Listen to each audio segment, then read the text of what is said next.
As the drummers were drumming, Prince Onochie looked around and saw a young lady dancing by the side. Ezimma was dancing and somehow lost concentration. She danced with her eyes closed and lost in the beating of the drum, that she didn't notice that the prince was standing in front of her. The prince held her and she screamed and came back to reality. Once upon a time, in a faraway village called Umuduago, there lived a young, beautiful orphan named Ezimma. Ezimma lost her father when she was a child. She never knew him. Her mother told her he died a few days after her birth. She was raised by her mother and her maternal grandmother. When Ezimma was 17, a deadly sickness that no one knew its cause killed her mother. Ezimma was left alone in this world to cater for herself. She lived alone in the house and provided for herself. Despite the hardship life threw at her, she was always happy and tried to make the best out of life. The king of Umuduagu is a very kind-hearted man, liked by everyone for his kindness. He has two sons, Onochie and Ndoka. One day, as the king's first son Onochie was walking along the village path with his guards, he hit his leg on a stone and screamed out in pain. His guards rallied around to help him. Asima was walking on her farmland when she heard the scream. She ran out to see who was screaming. It was the prince. He was bleeding, and his guards looked confused. Ezimma hurriedly entered the bush and got some leaves, squeezed it and applied the juice on the prince's leg. The bleeding stopped and he got better. Then she gave more of the leaves to the guards to use for the next day. Prince Onochie thanked her for her kindness and help. He was astonished by her beauty. She is so beautiful, he said to himself, but she is such a young girl. After they left, he asked his guards who the young lady was, but none of them seemed to know her or her family in Umuduagu village. Years later, the king's second son, Ndoka, who had been abroad for so many years, was set to come back home to his people. His homecoming was announced in the village. There would be a big celebration that day. The king also told the villagers that he would like his son to marry a maiden from their village. So the young ladies were asked to prepare for a dance competition. However, the king told the villagers that his son didn't request for any competition, nor did he tell him to help get a wife for him, but he wanted his homecoming to be special, and that they never can tell, he might choose one of their maidens. Families started to prepare their daughters for the competition. Some bought new wrappers for them. The young ladies started practicing their different dance steps. They made beautiful hairstyles. The D-Day came and Prince Ndoka arrived in his fatherland in a grand style. The villagers all gathered to welcome him. There were drums of joy and happiness. There was enough food and palm wine for everyone. He came with some of his friends. They were entertained and Ndoka was so happy. The king told his son about the competition and he was happy and looked forward to it. The day for the dance competition came and all the maidens that prepared themselves lined up for their dance.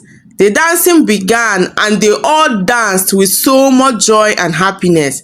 As the drummers were drumming, Prince Onochie looked around and saw a young, beautiful lady dancing by the side. Ezimma was dancing and somehow lost concentration. She danced with her eyes closed and lost to the beating of the music, that she didn't notice that the prince was standing in front of her. As Prince Onochie stood up and moved close to Ezimma, his brother Ndoka at that moment saw her too and moved close. Ezimma got herself when Prince Onochie held her. She screamed and came back to reality. "My prince," she said. The queen was not happy at the turn of events. "Who is that filthy-looking young lady?" she shouted. She moved close to Ezimma and asked, "Young lady, who are you?" At this point, Ezimma was shaking and she tried to run, but Onochie held her strong. The queen asked again, "Young lady, who are you and what do you want here? You look so dirty, and this gathering is not for dirty people like you." "She's my friend, Mom," Onochie responded. The king angrily shouted at Ezimma and commanded her to leave his palace. Ezimma ran as fast as her legs could carry her, in tears. She has never been this scared in her life. No, Onochie, this gathering was for me, and every maiden that participated in the dance is an option for me to choose from. So, that lady is mine. I like her. The king was so angry and he shouted at them, "What is wrong with the both of you?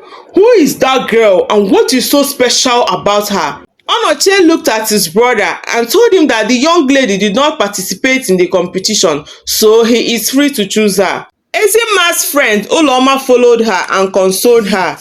"Ezimma, I never knew you could dance like this. If I had known you were interested in the competition, I would have given you one of my wrappers to wear to the palace. You could have asked me, instead of going to the king's palace dressed like a homeless beggar. You know the king is a very kind man. He shouted at you because you look so unkempt, and it is wrong to visit his palace looking so dirty." Ezimma cried. She understood what her friend said, but she didn't know what to do because the clothes she wore to the palace was one of her best clothes. She only wore what she had. What started as a little quarrel became a big fight between the two brothers. Prince Onoche sent his guards to go find every detail about Ezimma. Ndoka did the same. Onoche visited Ezimma at her hut. He saw the fear on her face. He calmed her down and assured her that he has no intention to hurt her. And as they were talking, his brother came in. Nduka accused his brother of trespassing and trying to take his woman. Onoche was very angry but tried so much to hold himself. Nduka even started threatening him, but he ignored. Words got to the king and he was so embarrassed. The two of them became regular visitors at Ezimma's hut, a visitation that would always end up in fights and quarrel. In order to maintain peace, the king called his two sons. He expressed his disappointment at the both of them for choosing to fight over an ordinary orphan when there are so many beautiful maidens in the village. "What is this nonsense I've been hearing about? That the both of you are fighting yourselves in public over an ordinary orphan? What is so special about that girl that the both of you cannot resist? If you people insist on marrying that girl, then Onoche, you have to leave her for your brother Ndoka. That contest that brought her into my palace was organized because of Ndoka, so he has the right to choose any maiden that came into the palace that day." Meanwhile, Ezimma was confused on which of the princes to follow. Prince Onoche is calm and kind. He talks to her gently and always tries to make her comfortable and happy whenever he is with her. Unlike Prince Ndoka, who is always talking above his voice, commands her around and wouldn't even come close to her because he says she is dirty and she's a village girl. She kept wondering why he is dragging her with his brother if her presence irritates him that much. He has the intention of marrying me, but calls me a village girl. But then, I would prefer to marry Ndoka since he said he would take me to America. I want to have a better life. I want to experience the good things of life. I know I would enjoy life with Prince Onochie, but he would be in this village, and I don't want to remain in this village, Ezimma said to herself. The villagers have already started to gossip around with her name.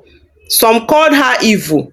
They rumored that she is a witch that killed her parents and now wants to bring commotion to the royal home. The other maidens were not happy and they sometimes hid close to her house just to see the prince. Prince Onochie, being a kind and gentle young man, listened to his father and backed down. He stopped going to Ezimma's hut. One day, as Prince Onochie was walking around the village with his guards, he saw Ezimma and her friend Uloma coming back from the stream.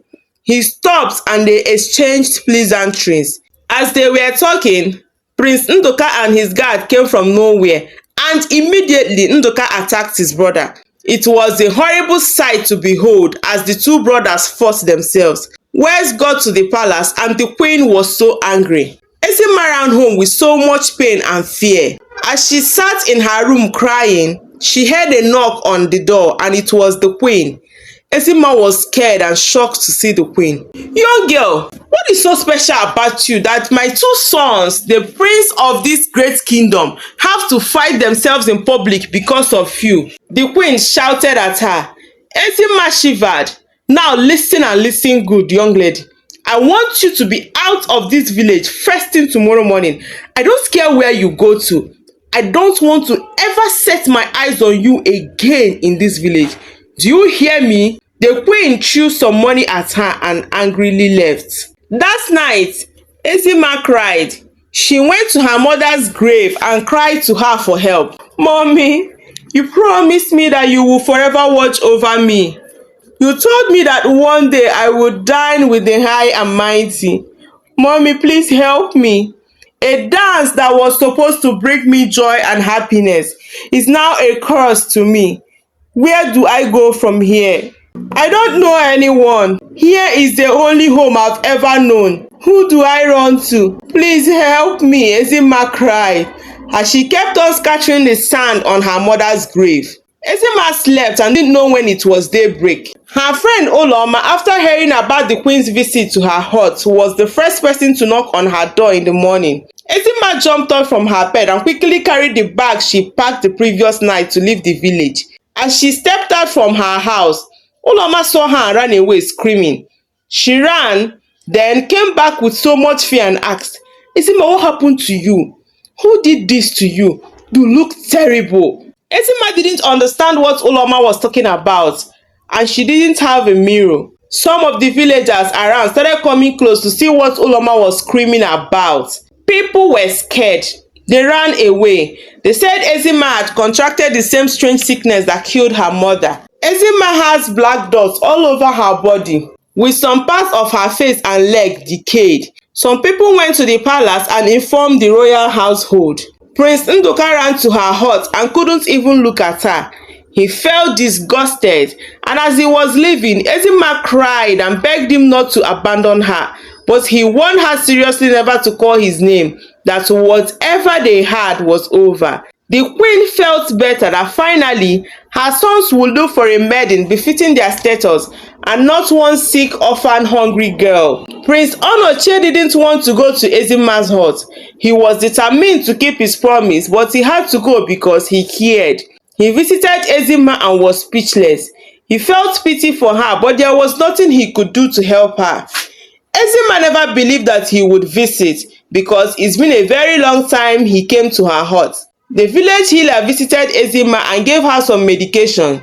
After about 2 months and she wasn't getting better, the village healer announced that her sickness is a deadly one and no one should go close to her hut to avoid spreading the sickness in the village. Anyone seen entering her hut will also be avoided. He said Ezimma should be allowed to die, and when she dies, her remains would be burned to ashes. Ezimma was left alone to die in her hut. Nduka, so you would sit down and do nothing about Ezimma's health condition? Nduka looked at his brother with so much anger. Onoche, what would you have me do? She is terribly sick, and even if she dies, she's not the first to die, so it's not a big deal. I can't marry that sick thing, please. Onoche couldn't believe his ears. Nduka, a few months ago, you fought and insulted me because of that lady, and now you refer to her as a thing? Nduka, can I ask you a question? Did you ever love that girl? Or you were only fighting for her because I developed interest in her first? Onoche, listen, let me tell you, Ezimma is all yours now. Please go and marry her and let me be. A few days later, an old woman visited the village. She told them that she heard about Ezimma and had come to help her. The old woman got to Ezimma's hut and started taking care of her. She gave her some medications to ease her pain. Meanwhile, Prince Nduka found another maiden and they got married. He married Oloma, Ezimma's best friend. Ezimma was totally broken when she heard about their wedding. She felt betrayed. She wept at how at some point the universe was about to smile at her and wipe away all her tears and years of suffering.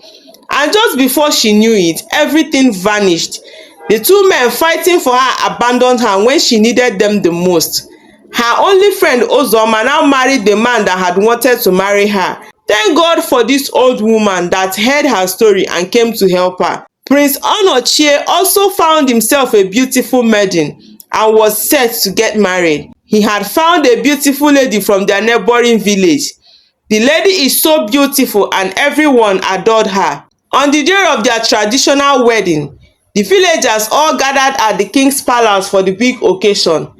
People were so happy because Prince Onochie is loved by all. After the marital rites, the new bride went in and came out looking different. Everyone screamed and they were shocked. It was Ezimma. The villagers were confused as to how it was possible that the beautiful lady they all loved is Ezimma. Prince Onochie moved close to her and kissed her. "My bride, my wife," he said as he brought her close to his father. "My king, my queen, hope you remember her. This is Ezimma, the sick Ezimma that we all abandoned to die in her hut." After the village healer announced that Ezimma should be left to die, my spirit didn't allow me. I loved her so much to allow her die like a chicken. So I secretly went in search of a healer that can handle her sickness. Through my good friend, the Prince of Ubo Kingdom, I met this old woman from his village known for her powers in handling strong issues like that of Ezimma. I gave her all and every information she needed. So she came, took care of Ezimma, and subsequently took her home with her. The king, the queen, Prince Ndoka, and all the villagers were shocked. They couldn't believe it is Ezimma they are seeing. After she went home with the old woman, I started to visit her. At first, it was hard to convince her that I sent the old woman her way, but after some time, we started to get along and here we are today, happily married. As Onochie was talking, the old woman came up and added, "Ezimma, you were never sick. Remember your late mother promised she would forever be there for you. That night, as you knelt down by her graveside crying and asking for her help, she answered you. So she inflicted you with that sickness just to help you choose the prince that genuinely loves you. And as you can see, Onochie showed that he truly cares and loves you so much." The queen came close to Ezimma, hugged her and asked for her forgiveness. Nduka also asked Onochie and Ezimma to forgive him. He told them that he never truly loved Ezimma, but he only picked interest in her because Onochie loved her. The king was pleased with his son. It gladdened his heart that one of his sons took after his kindness. Again, he blessed Onochie and Ezimma. They hugged each other. Then the ceremony began and they lived happily ever after. Moral lessons. 1. Trust the actions, not words. Love is an action word. While both brothers may have expressed love for Ezimma, it was Onochie's actions that demonstrated the depth of his feelings, reinforcing the idea that action speaks louder than words. 2. True love is tested through loyalty. Onochie's decision to stay with Ezimma and help her during her time of illness shows that true love is about standing by someone through difficult times, not just during the good times. Finally, the importance of testing relationships. Sometimes challenges or tests in life reveal who is truly committed and who is not, helping us make better choices in relationships and in life. Thank you so much for listening to my story. I hope you enjoyed this story.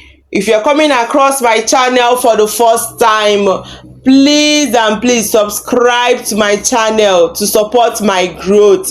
To my subscribers, thank you so much for your support. I really appreciate your kindness. I do not take it for granted. Do not forget to on your notification bell for more interesting stories from Amaka's Folk Tales. Bye bye.